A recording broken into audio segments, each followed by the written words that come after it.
Hello bass family and welcome to Everything Bass. I was just playing Palm Mute Groove 6. It's a cool little thing. I'm kind of trying to give you some more techniques, push maybe your adding some 16th note runs to see if you can get that machine going, which is the palm mute.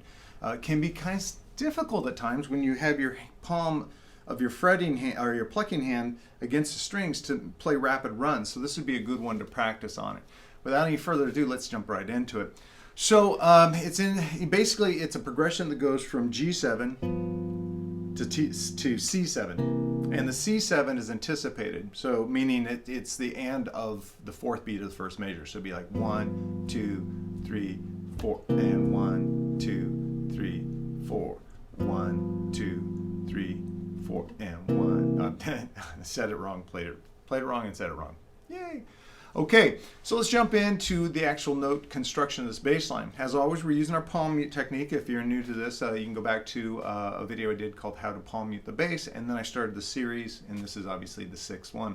All are just sample bass lines, trying to give you grooves that are fun to play that also will help you develop the technique. All right, so first we're starting with this playing the root, and it's tied over to the the second half of beat 2. So you're going 1, 2, and then play a quick one on the last 16th note of the second beat. All right, and then actually second to last 16th note. Because we're doing a little ghost note, you'll see on the sheet music, if you're a Patreon subscriber and you download the sheet music, which is written in tab and in standard notation, there's a little X note. Those are ghost notes, and I just use my index finger on the open A string, but I'm muting it to just get a click. So I just get a click. And it's very fast, and then I slide up to the 7th fret E. So let me try those first couple notes. All right, now I added the G in. That's on the 5th fret of the D string. That's it. I didn't do a good slide there. Now if you want, details on the slide, since my hand's here and I'm playing the G with my index finger, I start my slide with my pinky on the A string and I slide up from the D to the E. So I'm going. So that's those little sections. Then I tag it with the G on the end. So I'm going to the octave of the G. Now from there, it's kind of a simple walk down. I played this G. Now I just basically go to the D, to go to the C. Now that's the root of the C chord, which is anticipated. So we go, and now I'm on tonic of the C7. Now from there, I play another quick C, and then 2 Ds on the 5th fret, 8th notes. And that is 3 and. So it's the third beat of second measure. 3 and. Now I'm doing 4 16th notes as a rundown to get me back to the G. I'm kind of leading the ear back to the G. And I'm doing the 2nd fret E, to the D, to the B on the 2nd fret of the A string, to the A, and that walks down so that I start the pattern over. So it sounds like this. So from the 2 Ds, okay, 1, 2, E, and or sorry, 3 and 4 E and So the technique for that run, you just have to get really good at, and it just takes practice and be patient, but kind of using these as alternating tools. Try not to play all that with one finger or one thumb. So to focus on the plucking hand, I'm playing on that run, index, thumb, index, thumb. With a little practice, you get pretty fast at that. And I think it's because, again, you're palm muting, it's just very percussive sounding, and I think it's very pleasing to the ear. All right, so we basically finished the first 2 measures there. I'll play them again.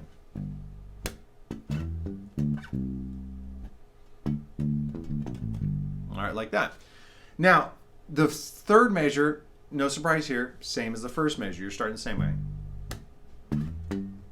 And you still do the D, C, C, D, D. So all that's the same as the first thing. C, D, D. But instead of doing the 16th note run, I'm doing 8th notes.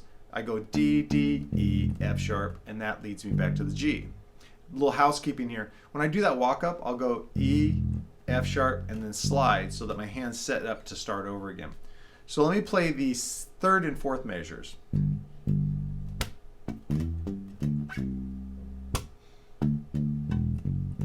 And here I said I slide and I didn't do there. All right, now let me put all of it together. There's 4 measures, and put the groove together. See, so you can kind of hear it organically, if you will.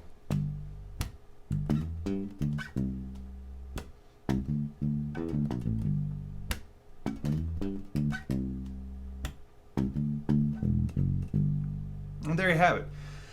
I like this groove for a couple reasons. One is it shows you how to play over a standard progression. It's a very common progression that you see in a lot of Motown tunes. Well, you just see it all over. So it gives you an idea. Plus, I wanted to also start kind of peppering into some of my grooves little descriptions on how to use passing notes and how to use like a phrase to lead to the next downbeat. This was because of a good friend of mine who's an African bass player, and we communicate only through Facebook Messenger, but he's such a good guy, and he's asked a lot of questions about like playing passing tones and leading from one chord to another chord. So I think you will see me start to actually describe how I create bass lines and what I can do. In this case, I'm kind of basing this run, actually the whole thing is kind of on a major pentatonic scale. So I do the run from the E, the 6th of the scale, the 5th, the 3rd, the 2nd, to go back to G.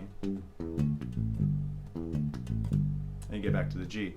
All right, so there you have it. That is Palm Mute Groove 6, and we're going to move on to the Encore Item. The Encore Item is great. Wow, great album. Strong Persuader, Robert Cray from 1986. Robert Cray is a great blues guitarist, great blues singer, but he also had a great bass player.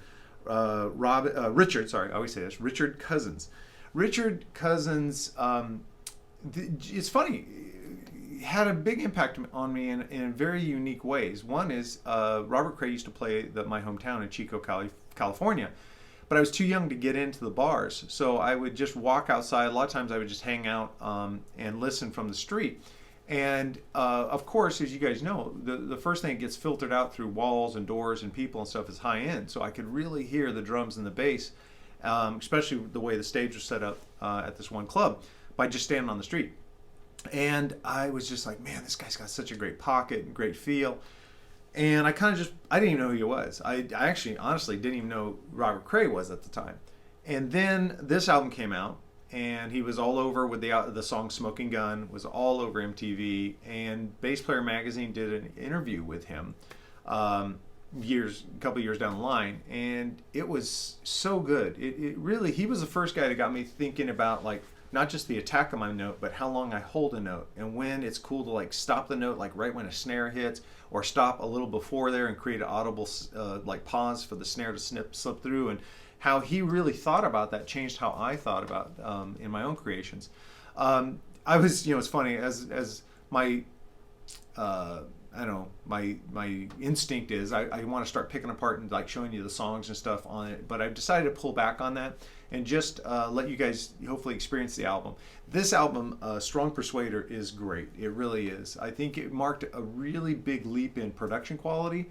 I think this is also when Robert really started, his songwriting started getting really just really started perfecting his songwriting. And of course, Richard, I mean, he's consistent. You can check any of the early albums that he's on, and he's just consistent and beautiful, and I love his playing. So I hope you'll like it too. And it's funny because blues has been described as the timeless genre, where there'll be peaks in certain, like this music will be real popular, and this music will be popular, and other music will drop down. Blues has this consistent popularity, and it seems timeless, that you could find an album from decades and decades ago, put it in, and it seems relevant and it seems current. And I think this also is one of those albums. And check out Robert. If you guys are struggling as bass players to develop like some soloing ideas and improv ideas, learn some of Robert Cray's guitar solos on bass, and it'll give you great ideas. I think they're all attainable. I think he's a real soulful player, and it's what I've done to kind of get new ideas and new melodies under my fingertips. So check it out. Great album. Great album. Hey, thank you so much for stopping by. I gotta tell you, I don't really bring it up a lot, but we're in this crazy world situation where we're all locked down in our houses, and it means so much to me that I every week can set up my little video studio here and talk to you and it generates conversation. People comment on the videos, people comment on our Facebook group, all these things. Direct message me through my email address, which is dtitus@daletitus.com. Man, I gotta tell you, this has been so important to me, and I thank you for that. You know, my bass family has always been there for me, and I want to always be there for you guys. So let the conversations begin. Comment below what you thought about this groove, any ideas you have for future videos. Of course, what do you think about Robert Cray? Is there, if you're familiar with him, share some of your favorite albums, even the more current ones that Richard's not on. Just what do you think? What would you recommend for other bass players to check out? I want these videos to be the first domino of a long series of conversation starters and input and inspiration that we all can share with each other. Makes it fun for me too. All right, well, there you have it. We are going to jump into the next video. So let me know what you think about this one. I'd love it if you guys could record yourself playing it and post it on our Facebook group. That's Everything Bass with Dale Titus Facebook page. Until then, I will see you at the next video.